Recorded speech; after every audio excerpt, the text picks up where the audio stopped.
So how did one guy's ideas about the universe end up running science for 2,000 years? Let's find out. Yep, for nearly 2 millennia, if you wanted to explain the natural world, you used Aristotle's physics.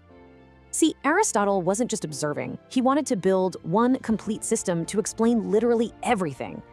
He argued that matter itself is just potential. It's the form that actually makes a thing what it is. To really understand anything, he said you have to know its 4 causes, from what it's made of to its purpose. He also split all movement into just 2 types, natural motion and what he called violent or forced motion.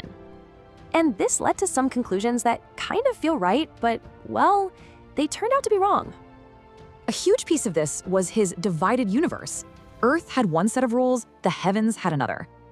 It all fit into this geocentric model, a flawed Earth sitting right at the center of a perfect cosmos.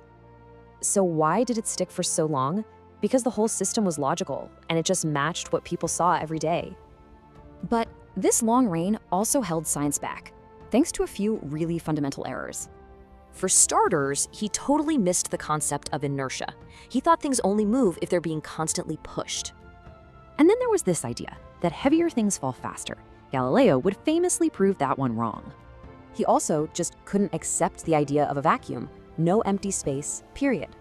This was a major roadblock. To him, motion in a vacuum would be instantaneous, which just seemed like a logical impossibility.